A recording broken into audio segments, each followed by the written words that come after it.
வலது கையை பிடித்து கொண்டு உனக்கு துணையாய் நிற்கிறேன், பயப்படாதே. பாதி நேரம் வாழ்க்கை என்ன சொல்லி கொடுத்துருச்சுன்னா, நிறைய தோல்விகளால் மனசு காயப்பட்டிருக்கிறதுனால, ஏப்பா இதை செஞ்சால் ஃபெயிலியர் ஆகிடுமோ, இதை செஞ்சால் ஃபெயிலியர் ஆகிடுமோ, இதை செஞ்சால் ஃபெயிலியர் ஆகிடுமோ. இதெல்லாம் எங்கன்னா ரட்சிப்பின் அனுபவம் இல்லாதவனுக்கு தான் இதை செஞ்சாலும் ஃபெயிலியர் ஆகுவான். ஆனால் நான் சொல்கிறேன், இயேசுவின் நாமத்தினால ரட்சிக்கப்பட்ட அனுபவத்தை பெற்ற உங்களுக்கு எல்லாம் கூடும். நீ எதை செஞ்சாலும் வாய்க்கும். அல்லேலூயா. பேதுருக்கு விடிய விடிய மீன் பிடிச்சி ஒரு மீனும் அகப்படலை. ஏதாவது பிடிச்சாரா அவர்? ஆனாலும் அவருக்குள்ள ஒரு முயற்சியின் தன்மை இருக்குது. மைண்டில் நேராக போய் வலையை கோத்துக்கிட்டே இருக்கிறாரு. ஏசு அங்கேருந்து வர்றாரு. ஏசு அங்கே பிரசங்கம் பண்ணுறதெல்லாம் பார்க்குறாப்புல பேதுரு.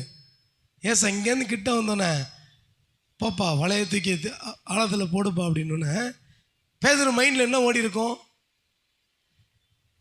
இவர் ஒரு தச்சரு, ஏதாவது கதவு டிசைன் பண்ணுறதா இருந்தால் இவரை கூப்பிடலாம்.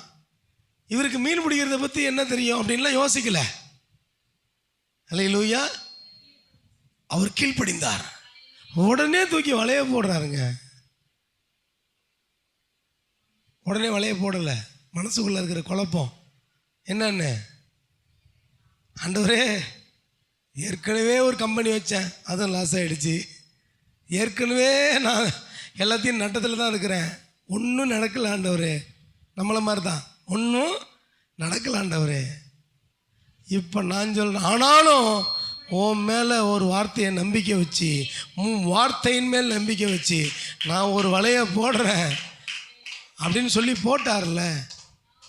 எந்த ஏரியாவில் மீனே இல்லைன்னு சொன்னாரோ அந்த ஏரியாவில் வெக்கப்பட்ட இடத்துல என் தேவன் கீர்த்தியும் புகழ்ச்சியுமாய் பேதுரு கையில் 2 படகு நிறைய வலைகள் கிளியத்தக்க, நண்பர்களுக்கு கொடுக்கத்தக்கதான மீனை பிடித்தார். இப்போ உங்களுக்கு எல்லாமே எங்கே இருக்கணும்னா, உங்கள் பழைய வாழ்க்கையில் நீங்கள் என்ன செஞ்சீங்கன்ற நம்பிக்கைலாம் கிடையாது. எத்தனை முறை நீ தோத்த, எத்தனை முறை நீ லாஸ் ஆன, எத்தனை முறை நீங்கள் பிச்சை எடுத்தீங்க, எத்தனை முறை கஷ்டப்பட்டீங்க, அந்த மேட்ருக்கெலாம் இங்கே இடைவேளை. இப்போ நான் இயேசு என் கூட இருக்கிறார், என் படகில் இயேசு இருக்கிறார், என் வாழ்க்கையில் இயேசு இருக்கிறார். இன்றைக்கி ரட்சிப்பின் அனுபவம் இன்றைக்கி உங்களுக்கு நான் சொல்லித்தர்றேன்.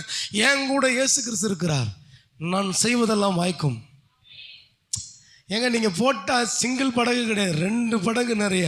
போனதே ஒரு படகுல தான், வலைகள் கிளியத்தக்க மீன். அப்போ தொழில் செய்யலாமா வேண்டாமா? அதான் பைபிள் சொல்லுது,